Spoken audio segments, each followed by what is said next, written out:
Welcome to Literature by Arika. Today I'll start with another poem by Robert Frost named Stopping by Woods on a Snowy Evening. I'll start with the poem. Whose woods these are, I think I know. His house is in the village, though he will not see me stopping here to watch his woods fill up with snow. My little horse must think it queer to stop without a farmhouse near. Between the woods and frozen lake, the darkest evening of the year. He gives his harness bells a shake to ask if there is some mistake.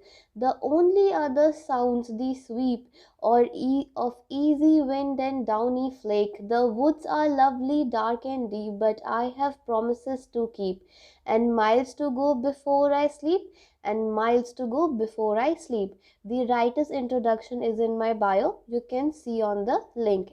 Now the poem's introduction. It's a poem written by Robert Frost in 1923. Like the wood describes, the poem is lovely but entices us with dark depths of interpretation. In this case, it stands alone and beautiful, the account of man stopping by the woods on a snowy evening, but gives us a hither look that begs us to load it with a full inventory of possible meanings. We protest, make apologies, we point to the dangers of the reading poetry in this way, but unlike the speaker, the poem we cannot resist. And now the summary.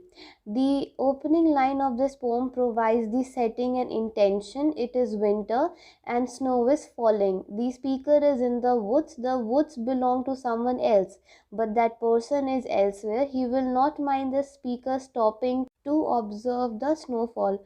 Moving through the first stanza, the reader may be tempted to think the poem simply a celebration of nature.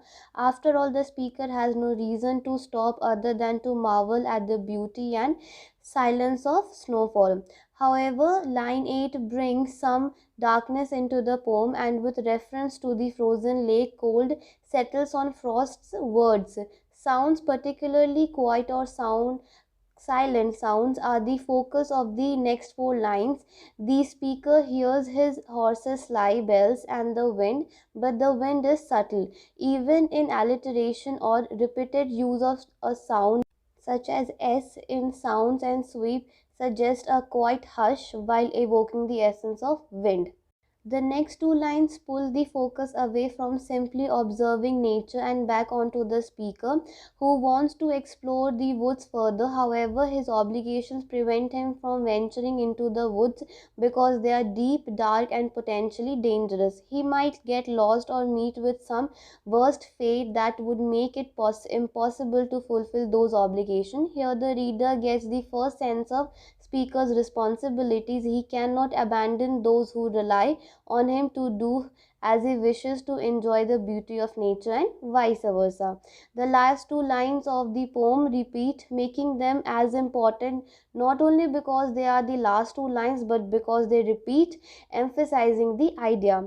For speaker, there's much to do in life before he can allow himself to die. The miles to go are figurative as well as literal, and sleep is eternal. What his obligation and duties are, the reader does not know. They might be specific or they might imply all the speaker has yet to do before succumbing to the peaceful quiet of death. Now the short analysis of poem. In analyzing the poem, one should consider the impact of 1920 society.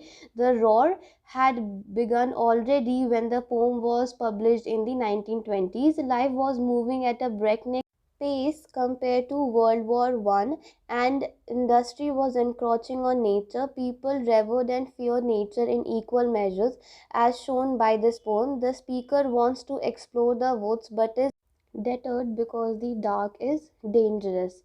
And the poem explores the themes such as the return to nature's beauty and duty. It is written in iambic tetrameter. Robert Frost has hailed as one of the foremost poets of the 20th century, and Stopping by Woods on a Snowy Evening is one of the most celebrated poems. And that's how the poem ends. If you have any questions, do let me know in the comment section below. Till then, like, subscribe and share. Thank you so much. Have a nice day.